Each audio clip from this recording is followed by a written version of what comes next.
तो basic definition formula वगैरह तो तुम लोग को पता है, फिर भी जहां जहां पे रिक्वायर्ड होगा मैं फॉर्मूला लिख दूंगा जिससे तुम्हें ध्यान आ जाए। अ, जैसे सेंटर ऑफ मास के एक्स कोऑर्डिनेट का जो फॉर्मूला होता है, x centre of mass is equal to summation of m i x i, summation of m i x i divided by summation of m i. इसका मतलब कि m1 x1 plus m2 x2 plus m3 x3, तीन particle है यहाँ पे, divided by m1 plus m2 plus m3। यहाँ पे coordinates तो दे नहीं रखा है, तो कोऑर्डिनेट्स हमें डिफाइन करना पड़ेगा, कोऑर्डिनेट एक्सिस उसके लिए पहले डिफाइन करना पड़ेगा। ये हम लोग y एक्सिस ले लेते हैं और इसको हम लोग x एक्सिस ले लेते हैं। सो लेट्स से ये y है और ये x है। इनके कोऑर्डिनेट्स अब लिखेंगे। ये जो पॉइंट है ओरिजिन पे लाई कर रहा है, तो ये 0,0 इसका कोऑर्डिनेट हो गया, इसका कोऑर्डिनेट 4,0 हो गया, और यहाँ पे जो तीसरे वाले पोजीशन पे तीसरा वाला जो मास है उसका कोऑर्डिनेट हो गया 0,3। अब ये तीनों के कोऑर्डिनेट्स हमें पता चल गए। अब हमें क्या करना है कि ये लेट्स से यहाँ पे मास m1 रखा है, यहाँ पे मास m2 रखा है, और ये जो मास है ये m3 है, राइट। अब हमें सेंटर ऑफ मास का जो एक्स कोऑर्डिनेट लिखेंगे, x centre of mass, m1 है हमारा 0.5, तो 0.5 इंटू x1 मतलब 0 हो गया, प्लस m2 है हमारा 1 और x2 हो गया 4, प्लस m3 है 1.5 और x3 है हमारा 0, divided by m1 plus m2 plus m3 मतलब 0.5 प्लस 1 प्लस 1.5। सो इसको अगर हम लोग सॉल्व करते हैं तो ऊपर ये 0 हो जाएगा, ऊपर 0 plus 4 plus 0 divided by 3 which is equal to 4/3, approximately 1.33 होता है। अब ये y सेंटर ऑफ मास निकालेंगे, सो m1 y1 plus m2 y2, so this is m1 y1 plus m2 y2 plus m3 y3 divided by m1 plus m2 plus m3। m1 y1 मतलब 0.5 into 0 plus 1 into 0 plus m3 1.5 into 3 divided by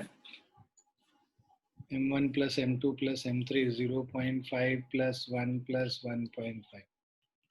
So y center of mass is equal to 0.5 into 0 0 हो जाएगा, plus 0 plus 4.5 divided by 3, so this is 3/2 और 1.5। तो जो इसका centre of मास होगा 1.33 comma 1.5 पे इसका सेंटर ऑफ मास। क्लियर है बच्चों?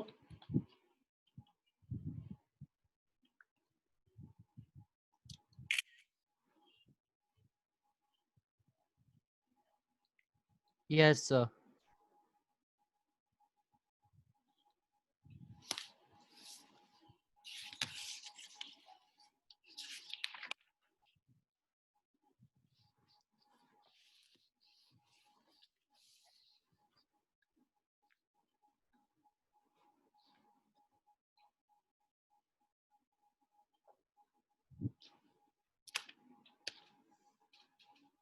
लिख लिया सभी ने?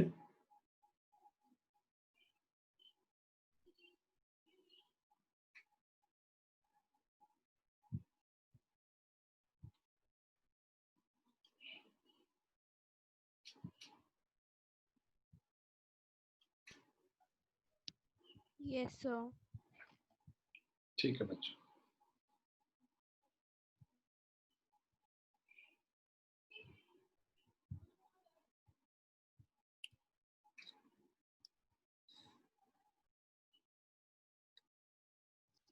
सेकेंड देखेंगे अब हम लोग, half of a rectangular plate shown in figure is made up of material density rho one. तो आधे का डेंसिटी रो वन है, आधे का डेंसिटी रो टू है, and the other half as a density rho two. तो density change हो जा रहा है, यूनिफॉर्म मास नहीं है ना। अगर यूनिफॉर्म मास होता तब तो उसका सेंटर ऑफ मास हम बोल देते L/2 पे, बट ये यूनिफॉर्म मास नहीं है, आधे में डेंसिटी कुछ और है, आधे में कुछ और है। Now locate the centre of mass of the plate. हम लोगों को प्लेट का सेंटर ऑफ मास लोकेट करना है। तो उसके लिए क्या करो, इस पॉइंट का सेंटर ऑफ मास मतलब जो हाफ ऑफ द प्लेट उसका सेंटर ऑफ मास देखेंगे, तो ये जो सेंटर ऑफ मास इसका देखोगे, मान लो हमने ये ले लिया y एक्सिस और इसको ले लिया x एक्सिस, ठीक है। तो यहाँ पे जो सेंटर ऑफ मास C1 वाला जो सेंटर ऑफ मास है वो उसको क्या लिखेंगे, ये पूरा L है, तो ये पॉइंट पे x कोऑर्डिनेट L/4 हो जाएगा, तो L/4, 0। क्लियर है ये सबको। और इस पॉइंट का अगर हम लोग को कोऑर्डिनेट लिखना है तो वो क्या हो जाएगा, 3L/4, 0। क्लियर बच्चों। अब मान लो इसका जो वॉल्यूम है ना, so volume of the half plate be V। Let the volume of half plate be V। तो मास m1 निकालोगे तो वो क्या हो जाएगा, ρ1 इंटू वी, और मास m2 निकालेंगे वो क्या हो जाएगा, डेंसिटी इंटू वॉल्यूम मास होता है। तो इसका अगर मास m1 है और इसका मास m2 है, तो m2 is ρ2 into v, volume into density, और m1 इज ρ1 इंटू वी। अब इसका पूरा जो लेफ्ट वाला जो हाफ पोर्शन, उसका पूरा सेंटर जो है यहाँ सेंटर ऑफ मास C1 पे, और यहाँ पे इसका सेंटर राइट वाले का सेंटर ऑफ मास C2 पे। अब हमें पूरा कंबाइंड सेंटर ऑफ मास निकालना है, तो x सेंटर ऑफ मास क्या हो जाएगा, m1x1 plus m2x2 divided by m1 plus m2 हो जाएगा, है ना। सो m1x1 यहाँ पे क्या देगा, m1 क्या है, ρ1 इंटू वी है m1, है ना, इंटू x1 हमारा क्या है, L/4 है, प्लस m2 है ρ2 इंटू वी इंटू x2 मतलब 3L/4 divided by m1 plus m2। m1 plus m2 का मतलब ρ1 v प्लस ρ2 v। क्लियर है यहां तक बच्चों। अब हम लोग यहाँ पे क्या लिखेंगे कि ये जो L/4 है को बाहर कर लेते हैं, और v को, मतलब L/4 इंटू वी को बाहर कर लेंगे, अंदर बच जाएगा ρ1 plus 3ρ2 divided by v, common ले लोगे, अंदर बच जाएगा ρ1 प्लस ρ2, v और v कैंसिल हो जाएगा, so this is equal to ρ1 plus 3ρ2 divided by ρ1 plus ρ2 into the length L by।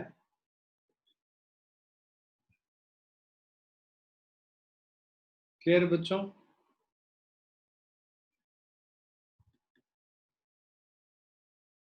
So this is ρ1 plus 3ρ2 into L, sorry, into L divided by 4 times ρ1 plus।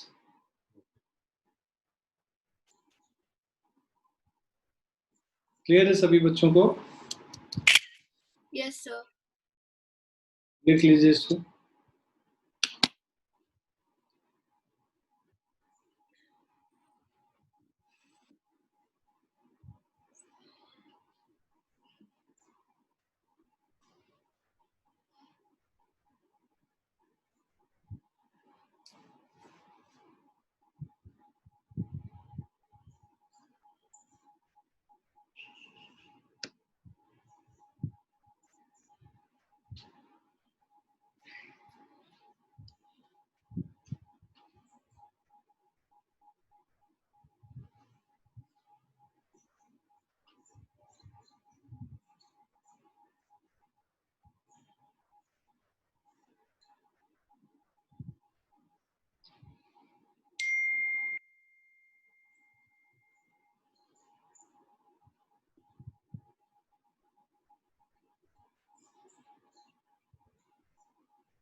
लिख लिया बच्चों?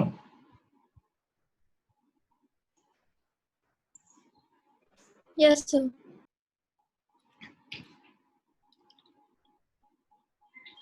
Now the density of a linear rod of length L varies as rho is equal to a plus bx. तो यहाँ हमारे पास ये इसका जो density है, it varies as a plus bx, where x is a distance from the left end. ठीक है, locate the center of mass. हम लोग को सेंटर ऑफ मास निकालना है. तो कंटिन्यूअस मास ऑब्जेक्ट का जो सेंटर ऑफ मास होता है, x center of mass is equal to integration x dm divided by integral of dm. ठीक है, अब देखो, लेट्स से ये जो रॉड है इसका area of cross section alpha है. ठीक है, रॉड का area of cross section alpha है और इसका जो स्मॉल, देखो x डिस्टेंस पे एक छोटा सा एलिमेंट कंसिडर करते हैं dx विड्थ का. तो ये जो dx विड्थ का एलिमेंट है इसका mass dm will be equal to जो मास पर यूनिट लेंथ जो, या फिर ये जो डेंसिटी है, डेंसिटी इंटू वॉल्यूम. वॉल्यूम कितना हो जाएगा? अल्फा इंटू dx हो जाएगा वॉल्यूम, क्योंकि alpha area of cross section है और लेंथ छोटे यूनिट का, छोटा एलिमेंट जो लेंथ है वो dx है. तो area into length will give you volume. तो ये dv हो गया छोटा सा, और ये जो छोटे dx पोर्शन का जो वॉल्यूम है उसको डेंसिटी से मल्टीप्लाई कर देंगे तो उसका मास निकल जाएगा. तो dm का कैसे वैल्यू निकाला, ये समझ में आया सबको? So you will write, let alpha is the area of cross section of the rod. So let alpha is the area of cross section of the rod. So let alpha is the area of cross section of the rod. So volume of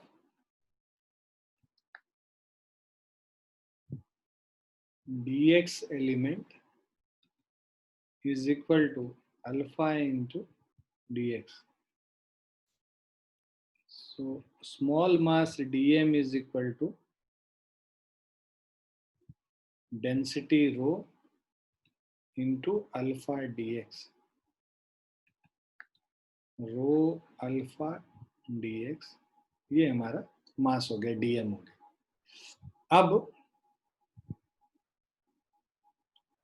x centre of मास जो हमारे पास x dm upon dm का integral है, तो dm रो alpha dx है, रो alpha dx. ठीक है,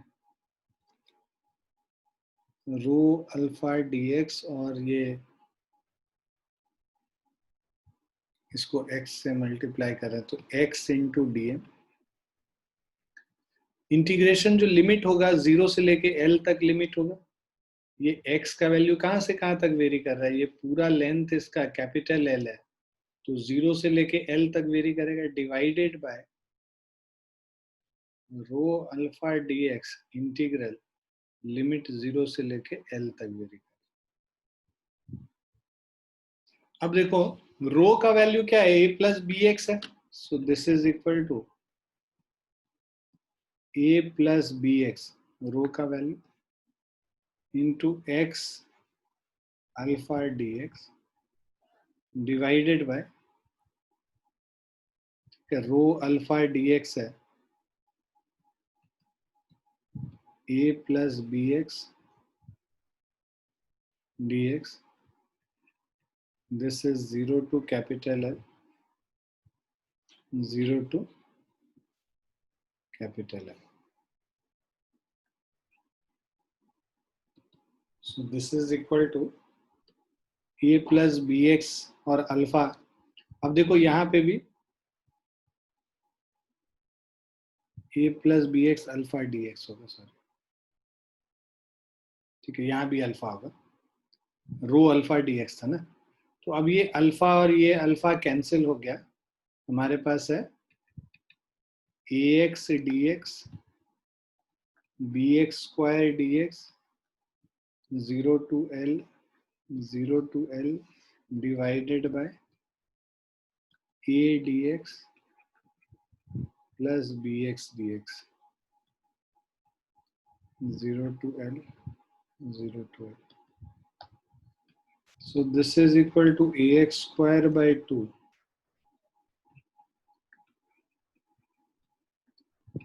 bx cube by 3 divided by ax plus bx square by 2. Limit यहाँ पे भी 0 से लेके L तक दे रहे हैं और यहाँ पे भी लिमिट 0 से लेके L तक दे रहे हैं. So this will be equal to AL square plus BL cube divided by, sorry, AL square by 2 plus BL square by 3, अलग अलग डिवाइड कर रहे हैं, डिवाइडेड बाय यहाँ पे AL plus BL square by 2, AL plus BL square by 2. इसको solve कर लेंगे, we are solving it here.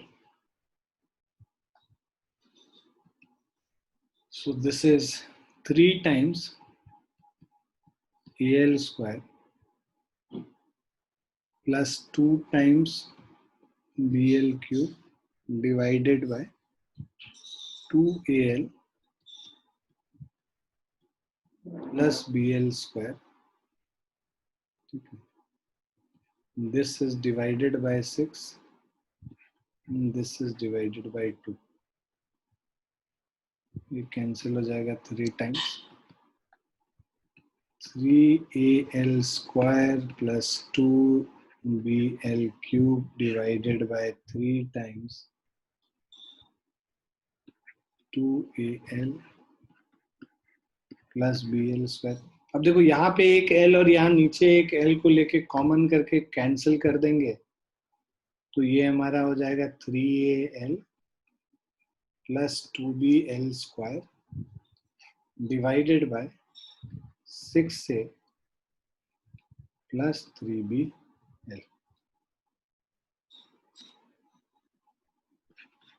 Answer.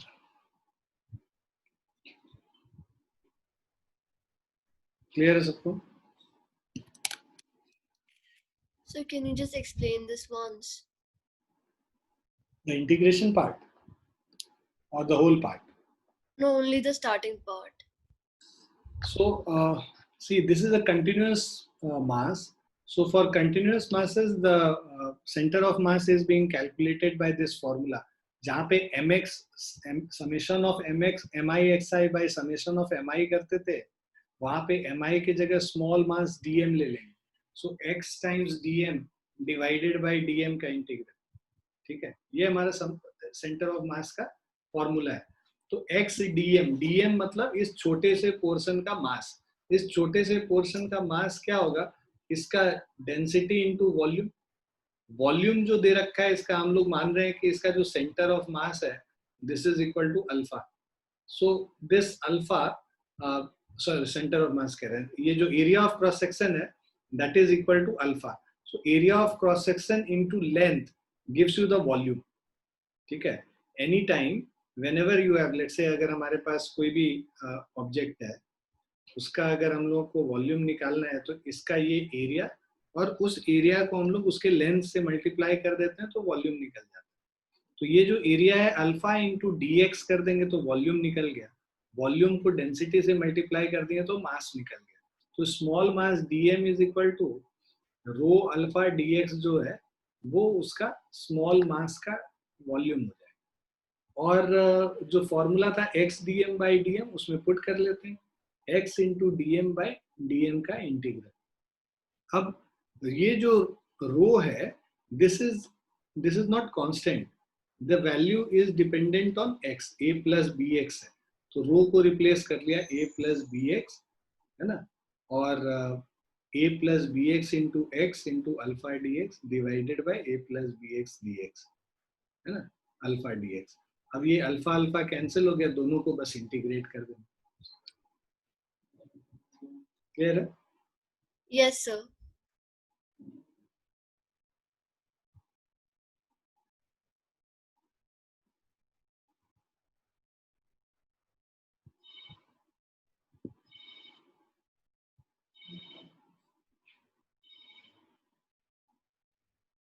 लिख लिया सभी ने?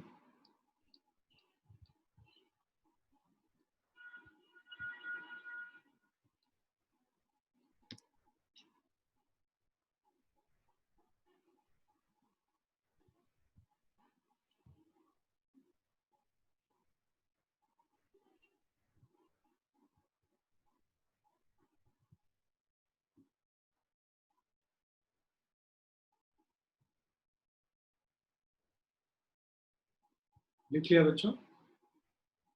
Yes, sir.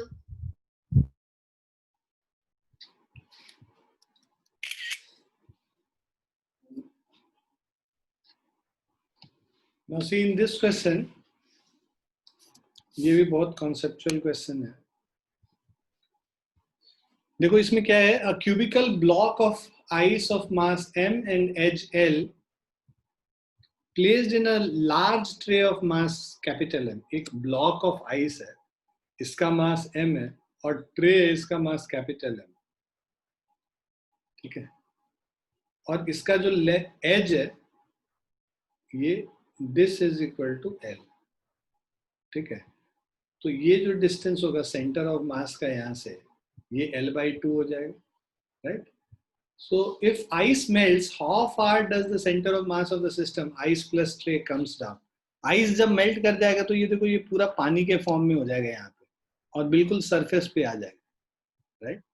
तो अब जब आइस मेल्ट कर जाता है तो उस केस में इसका सेंटर ऑफ मास, पूरे जो सिस्टम का सेंटर ऑफ मास है, यहाँ पे पहले सेंटर ऑफ मास कहीं बीच में रहा होगा यहाँ पे, राइट? क्योंकि ये मास ऑफ आइस है और ये जो ट्रे है, इन दोनों के बीच में कहीं सेंटर ऑफ मास होगा.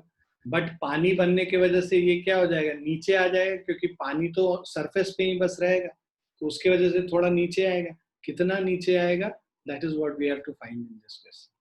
ठीक है, तो हम लोग क्या करते हैं, पहले एज्यूम कर लेते हैं कि जो ट्रे का सेंटर ऑफ मास था, ट्रे का सेंटर ऑफ मास यहाँ पे था, let's say it is at a distance x1 from the origin. और उसी तरह ये जो आइस है, आइस का जो सेंटर ऑफ मास है, हम लोग एज्यूम करते हैं कि it is at a distance x2 from the origin. So x1 from the origin tray का मास, x2 फ्रॉम द ओरिजिन इसके आइस का मास, राइट? सो नाउ जो इनिशियली जो हम लोग अभी सेंटर ऑफ मास देखेंगे ट्रे, आइस ट्रे सिस्टम का,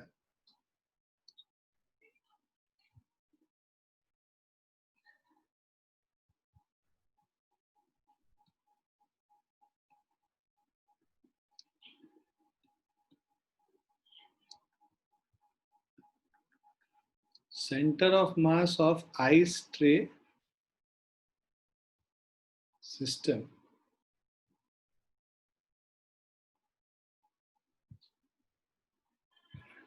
यहां से, इस ओरिजिन से, O से हम लोग डिस्टेंस निकाल रहे. So this will be equal to, मान लो x डिस्टेंस पे x is equal to, right, m1 x1 m2 x2 by m1 plus m2. So this is equal to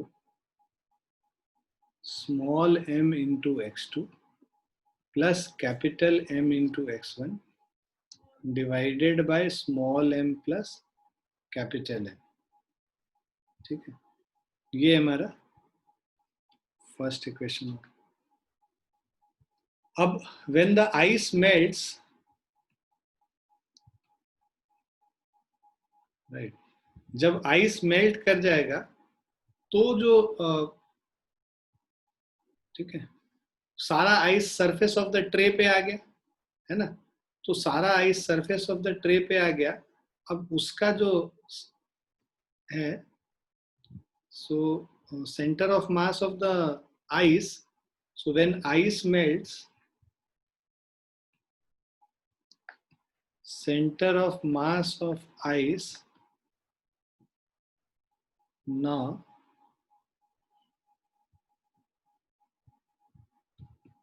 is at a distance, यहां से O से कितने डिस्टेंस पे हो जाएगा melt, centre of mass of ice after melting is at a distance. Melt करने के बाद देखो ये बिल्कुल सरफेस पे आ गया, तो जो यहां से डिस्टेंस x2 था उससे L/2 कम हो गया. So centre of mass after melting is x2 minus L/2. ये हो गया सेंटर ऑफ मास आइस वाले पोर्शन का. तो अब नया सेंटर ऑफ मास जो आइस ट्रे सिस्टम का, सो x dash is the centre of mass of ice tray system,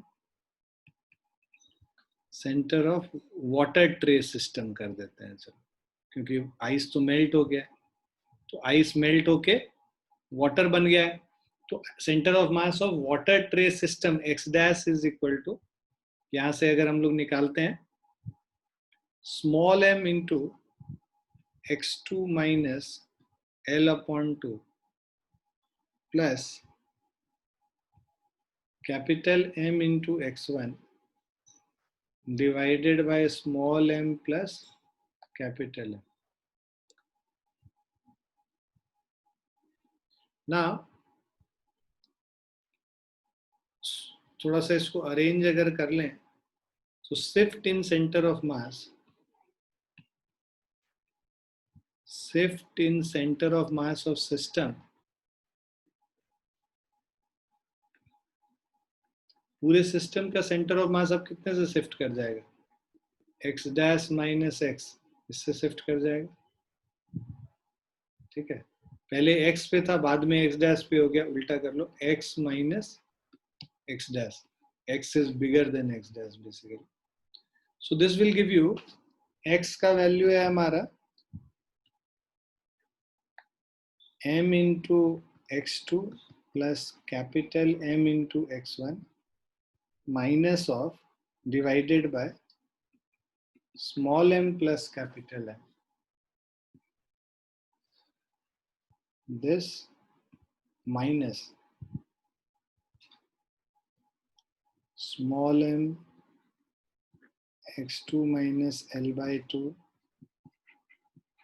plus mx1 by capital M plus small m. So पूरे LCM ले लो, capital M plus small m, ऊपर हो जाएगा mx2 mx1 minus mx2 plus ml/2 minus mx1, mx2 minus mx2 plus mx1 minus mx1. So this is small m L/2 times capital M plus small m. So this is the shift in the center of mass. Is it clear?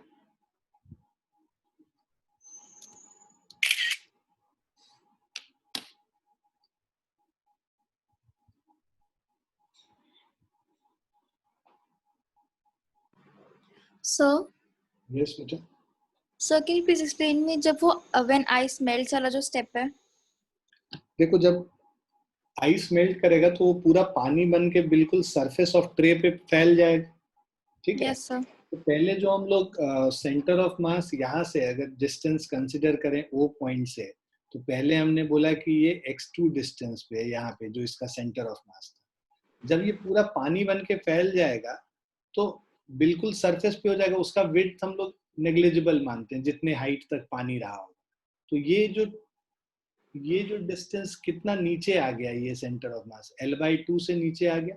जो ice का centre of mass है वो कितने से नीचे आ गया, L/2 से नीचे आ गया. हाँ x2 डिस्टेंस पे था, बाद में x2 माइनस l/2 के डिस्टेंस पे है O से, अच्छा ओके और उसको फिर ठीक है।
लिख लिया बच्चों?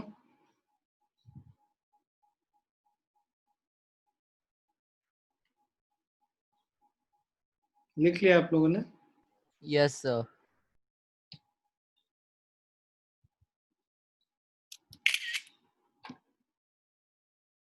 अब देखो, next question. Consider a two-particle system with the particles having masses m1 and m2. If the first particle is pushed towards the center of mass through a distance d, by what distance should the second particle be moved so as to keep the center of mass at the same position? तो हमारे पास दो particle system है, m1 and m2.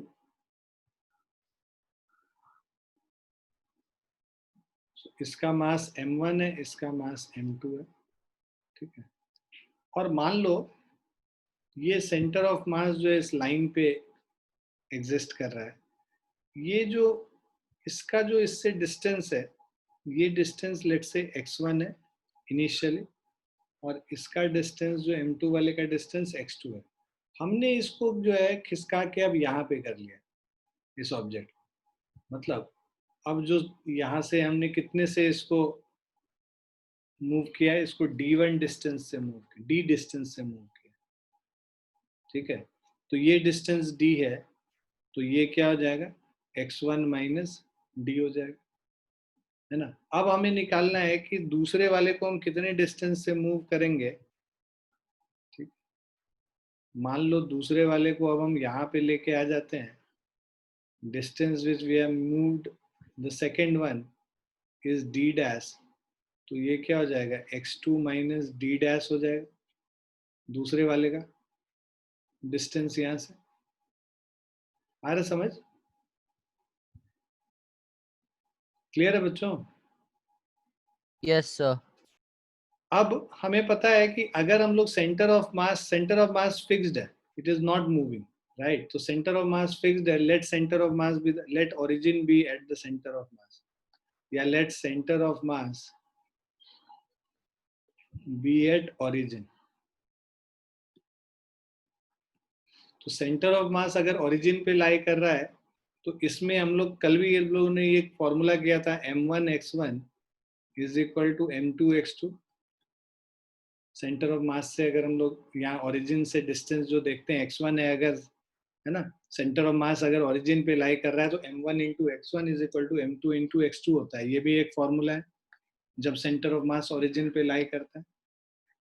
So m1x1 मतलब, और दूसरा second equation तुमको क्या मिलेगा बाद में जब डी डिस्टेंस तुमने मूव कर दिया इसको, तो अब ओरिजिन पे ही लाई कर रहा है centre of mass second instance में भी, तो m1 into x1 minus d will be equal to m2 into x2 minus d dash. ये सेकेंड इक्वेशन हो गया हमारा, ठीक है। अब आप क्या करो, जो सेकेंड इक्वेशन से फर्स्ट इक्वेशन को सब्ट्रैक्ट कर दो, राइट। सो या 1 माइनस 2 कर दो। सो if you subtract second equation from the first equation, so we'll have m1x1 minus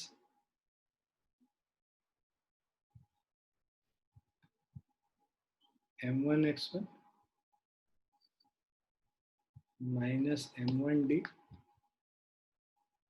is equal to m2x2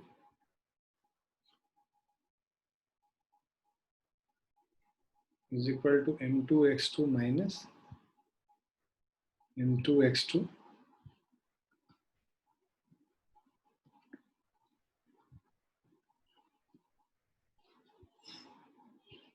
minus m2d dash। सो इससे हमारा आएगा m1x1 minus m1x1 plus m1d is equal to m2x2 minus m2x2 plus m2d dash। So this will give us d dash is equal to m1 by m2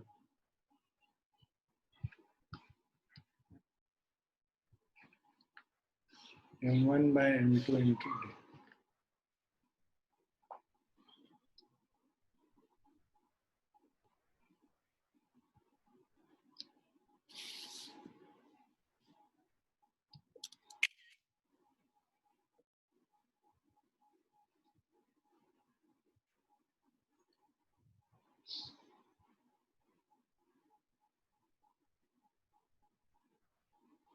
clear है सबको?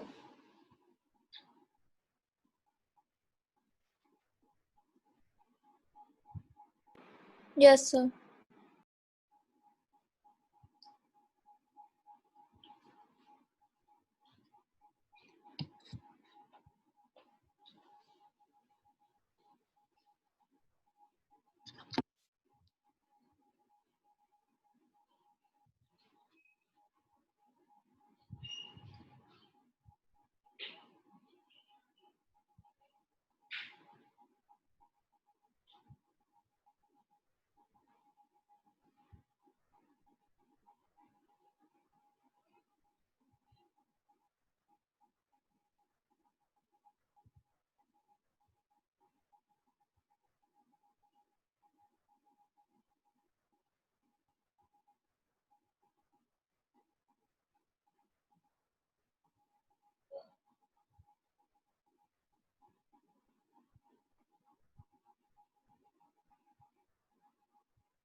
लिख लिया सभी ने?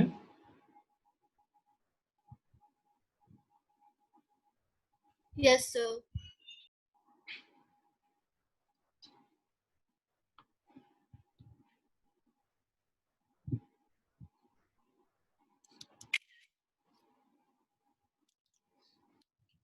अब देखो ये क्वेश्चन में a body of mass 2.5 kg is subjected to a force shown in the figure, find the acceleration of the center of mass. देखो acceleration of center of mass, हम लोग motion of center of mass कर रहे थे, तो उस समय हम लोगों ने किया था acceleration of center of mass is equal to sum of all the forces, external forces, divided by total mass m, right? So the summation of mi कर लो, तो ये हमें total acceleration of center of mass बता देता है. तो acceleration of center of mass, अब F external का summation क्या करोगे, सारे forces को तुम x और y component में break कर लो. तो ये जो फोर्स है, एक component x component 4 cos 60 degree और यहाँ पे y कंपोनेंट क्या हो जाएगा 4 sin 60 डिग्री. ये जो 6 न्यूटन है, इसके भी दो कंपोनेंट्स होंगे, x कंपोनेंट और y कंपोनेंट. ये हो जाएगा 6 cos 53 डिग्री और ये हो जाएगा 6 sin 53 डिग्री. यहाँ पे ये बस x कंपोनेंट ये हॉरिजॉन्टल है और यहाँ पे ये जो फोर्स है, राइट, इसके दो कंपोनेंट होंगे. एक हो जाएगा 5 cos 37 डिग्री और दूसरा हो जाएगा 5 sin 37 डिग्री. ठीक है. अब हम लोग पहले क्या करते हैं, जो सेंटर ऑफ मास का एक्सेलरेशन निकालना है, तो हम लोग पहले Fx निकाल लेते हैं, sum of all the forces in x direction. Fx कितना हो जा रहा है, पहला फोर्स 4 cos 60 डिग्री प्लस दूसरा 6 cos 53 डिग्री, तीसरा 5 cos 37 degree minus of 6 Newton, क्योंकि उल्टा है इसीलिए नेगेटिव. वैल्यूज पुट कर लो. cos 60 डिग्री 1/2 होता है, 6 इंटू cos 53 डिग्री 4/5 हो जाएगा, सॉरी 3/5 हो जाएगा, प्लस cos 37 4/5 होता है, माइनस 6. ये कैंसिल हो गया, कैंसिल हो गया. सो देखो 4 + 2 6 - 6, ये 0 हो जाएगा. 6 इंटू 3 18/5, ठीक है, दैट इज 3.6 न्यूटन. तो Fx is equal to 3.6 newton. ठीक है. अब हम लोग Fy निकालते हैं. सो Fy इज इक्वल टू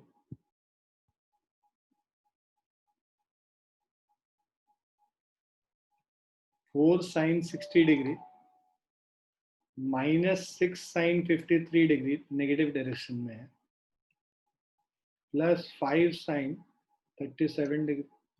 4 sin 60 डिग्री मतलब 4 into √3/2 minus 6 into sin 53 degree 4/5 sin 37 degree 3/5. So this is 2√3 minus of 24/5, 4.8 plus of 3. So this will give us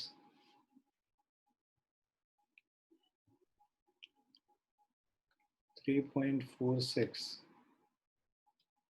So 6.46 minus 4.8.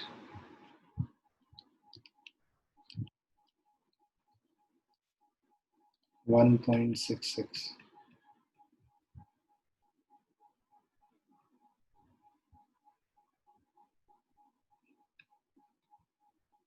ये Fy हो गया. Fx और Fy हो गया. नेट फोर्स क्या हो जाएगा, F is equal to √under Fx² plus Fy². So F is equal to √under 3.6 का होल स्क्वायर प्लस 1.66 का होल स्क्वायर.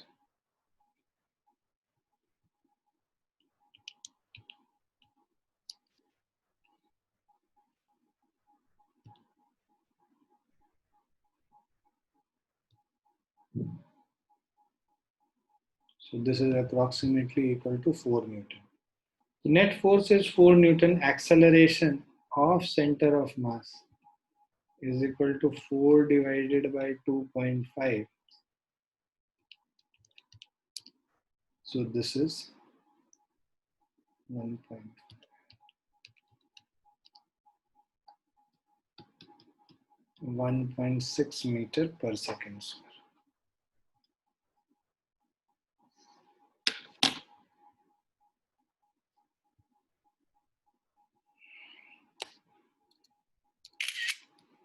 क्लियर बच्चों?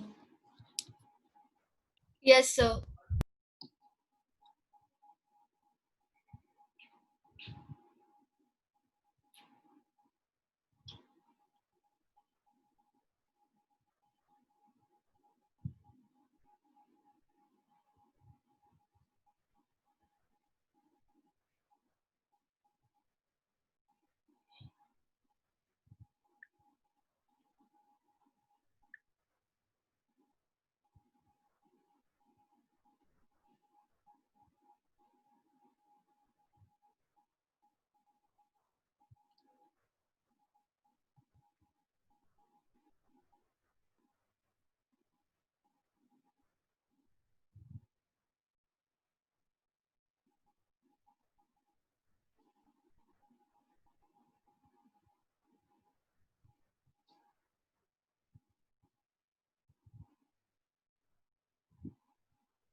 लिख लिया बच्चों?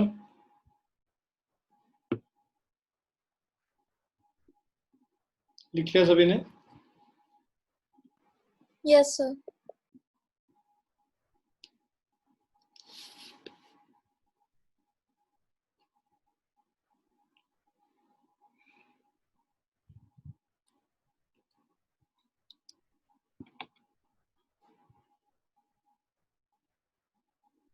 Now, two blocks of equal mass m are connected by an unstressed spring and the system is kept at rest on a frictionless horizontal surface. A constant force F is applied on one of the blocks, pulling it away from the other as shown in the figure. Find the position of the center of mass at time t. If the extension, so find the position of center of mass at time t, and if the extension of the spring is x naught at time t, find the displacement of the two blocks at this instant. तो देखो क्या है कि जब एक block को आप force F से खींच रहे हो तो दोनों में सेम डिस्प्लेसमेंट नहीं होगा, बिकॉज बीच में स्प्रिंग है जिसमें कंप्रेशन और एक्सटेंशन होता है, तो इसमें जितना होगा डिस्प्लेसमेंट पहले वाले में, दूसरे वाले में जो डिस्प्लेसमेंट होगा that will be different from that, because some of the amount of force will be utilized in expanding this spring as well. So in that case, two blocks of equal masses m are connected by an unstressed spring and the system is kept at rest on frictionless horizontal surface. A constant force F is applied on one of the block, pulling it away from the other as shown. Find the position of center of mass at time t. देखो ये क्या है, ये जो spring है, ठीक है, इसका कोई मास हम लोग कंसिडर नहीं करते हैं क्योंकि दिया हुआ भी ऐसा नहीं है.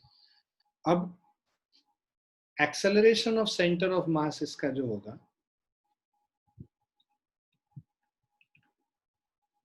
so acceleration of the center of mass will be equal to F divided total force F divided by total mass m 2m, है ना, दोनों का मास ऐड कर देंगे तो ये एक्सेलरेशन ऑफ सेंटर ऑफ मास हो गया. Position of centre of mass at time t, let position of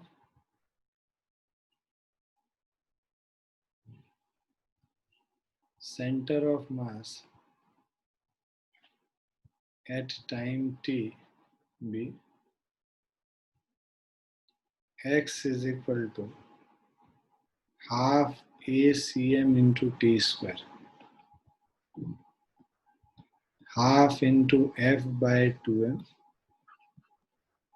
into 2 square. So X is equal to FT square by 4M. ठीक है, ये इनिशियल पोजीशन जो आपको कह रहा था पहला पार्ट में, find the position of centre of mass at time T, ये हम लोगों ने निकाल लिया. टाइम टी पे पोजीशन ऑफ सेंटर मास क्या हो. If the extension of the spring is x not, मान लो स्प्रिंग में एक्सटेंशन एक्स नॉट हुआ, ये मूव कर रहा है x1 से और दूसरा वाला मूव कर रहा है x2 से. ठीक है,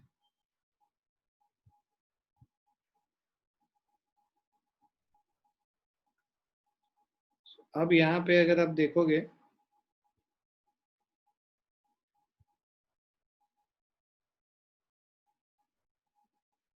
अब देखो सेंटर ऑफ मास का पोजीशन कहाँ है, x पे, t टाइम पे.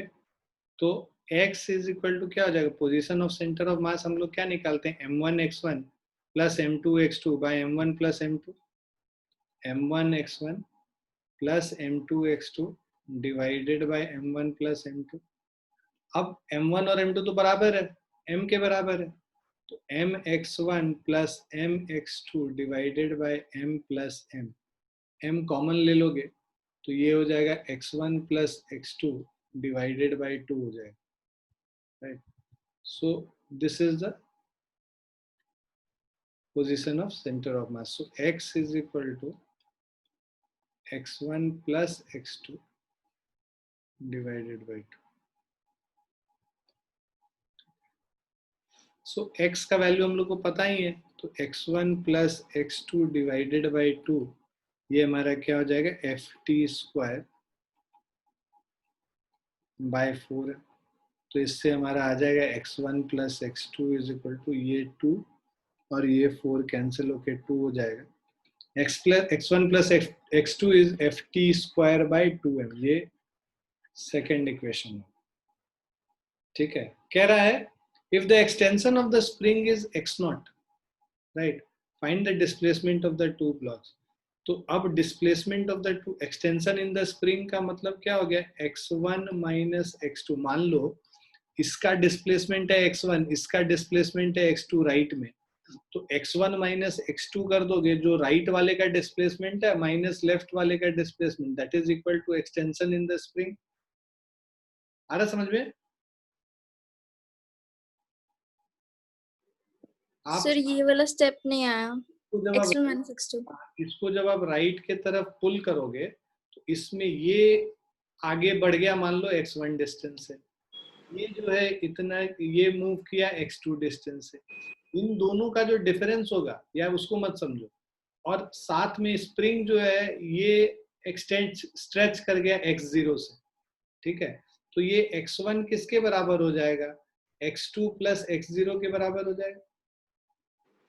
Yes sir. तो x2 को इस तरफ लेके आएंगे तो ये क्या हो जाएगा, x1 minus x2 is equal to x0. Okay sir. इन दोनों को सॉल्व कर लेते हैं अब, सेकंड और थर्ड को.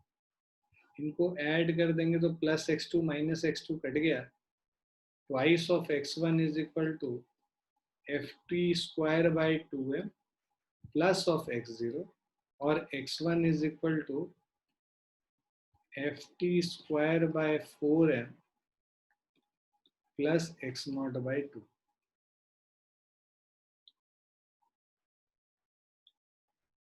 ठीक है, ये x1 का वैल्यू हो गया. इसी तरह x2 का वैल्यू इसी में वापस सब्स्टिट्यूट करके निकाल लेंगे तो वो आ जाएगा ft square by 4m minus x0.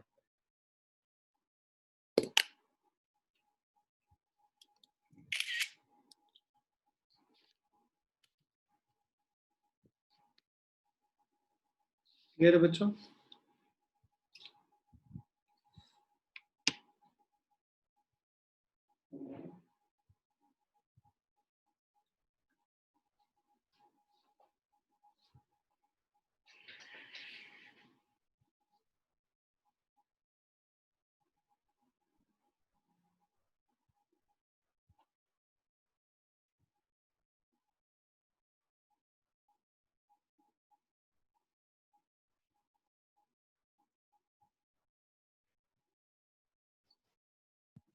लिख दिया आप लोगों ने?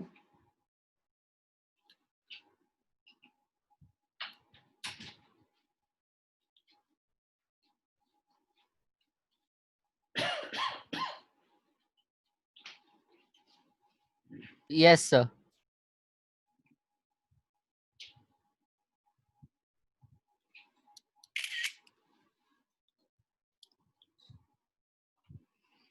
ये क्वेश्चन है, a projectile is fired at a speed of 100 meter per second at an angle of 37 degree above the horizontal. ठीक है. Now at the highest point the projectile breaks into two parts. ये उस दिन हम लोग concept कर रहे थे इसको, जब हम लोग सीबीएसई की क्लास कर रहे थे. तो ये अगर प्रोजेक्टाइल रास्ते में, अगर इसमें there is an explosion here, तो उससे क्या हो रहा है, एक 1:3 पार्ट में, 2 पार्ट में डिवाइड हो गया ये प्रोजेक्टाइल. इसका जो मास है वो 1:3 में ब्रेक कर रहा है. तो मान लो इसका मास m है, तो इसका मास हो जाएगा m/4 और इसका मास हो जाएगा 3m/4. अगर 1:3 में डिवाइड कर रहा है, मान लो एक x है और एक 3x है, तो बेसिकली x + 3x m होता है, तो 4x m, x जो है m/4 हो जाएगा.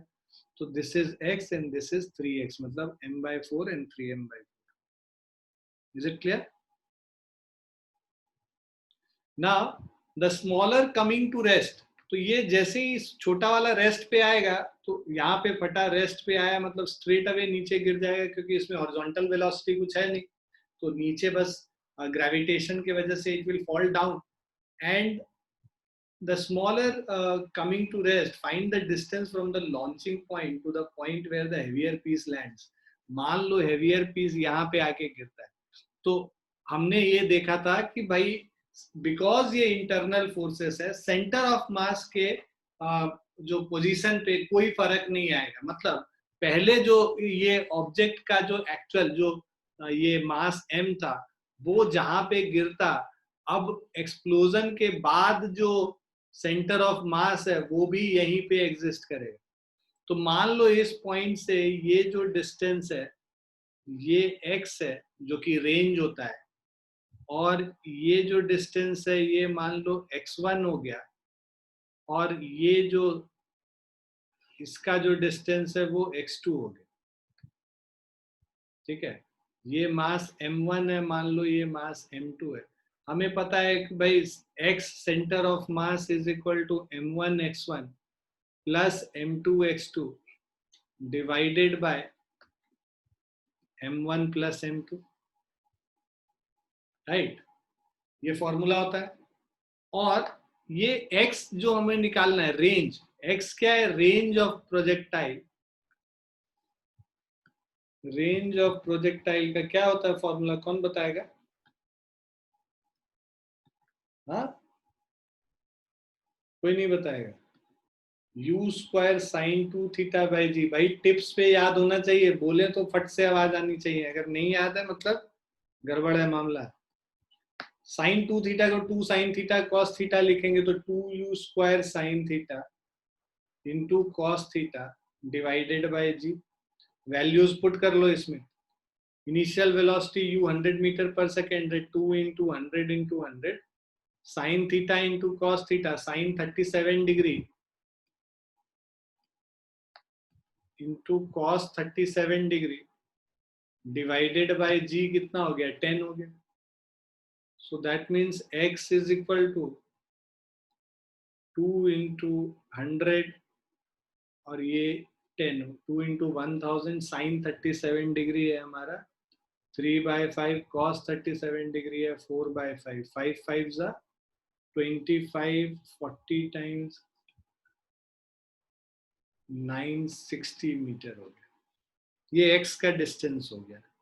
अब देखो x1 क्या होगा, x1 तो हाफ है ना, प्रोजेक्टाइल का हाफ, हाईएस्ट पॉइंट पे ये ब्रेक कर रहा था, तो x1 is equal to total x/2, मतलब 960/2, 480 मीटर. अब जब x1 पता चल गया, हम लोग को x2 निकालना है, तो इसी फॉर्मूले में सब्स्टिट्यूट कर लो. x is equal to m1 x1 plus m2 x2 divided by m1 plus m2. Values put करते हैं यहाँ पे। x का वैल्यू क्या दे रखा है 960, तो 960 is equal to m1 x1 मतलब m/4 इंटू x1 का मतलब 480 प्लस m2 क्या है हमारा 3m/4 इंटू x2, जो x2 हमें निकालना है, divided by m1 plus m2 मतलब m/4 प्लस 3m/4 m हो जाएगा। सब में से कैंसिल कर दो, m कैंसिल हो गया। 4 से ये करोगे 120 टाइम्स। सो ये क्या है देखो, x2 इंटू 3/4 है ना, 3/4 x2 is equal to 960 minus 120 840 x2 into 3/4 x2 is equal to 840 into 4 divided by 3,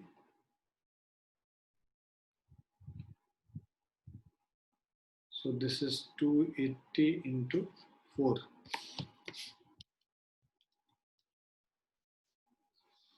so 1120 meter.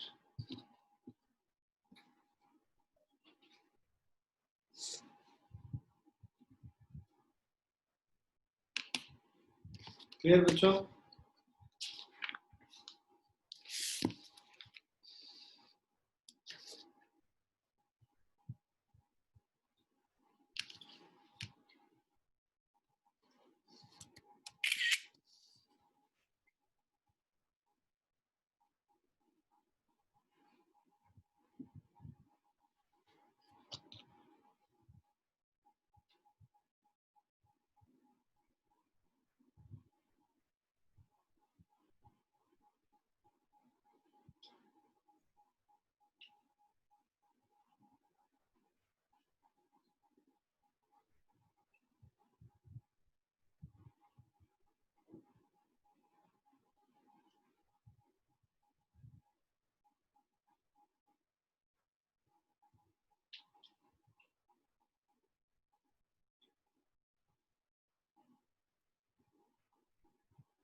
लिख लिया सबने? Yes, sir.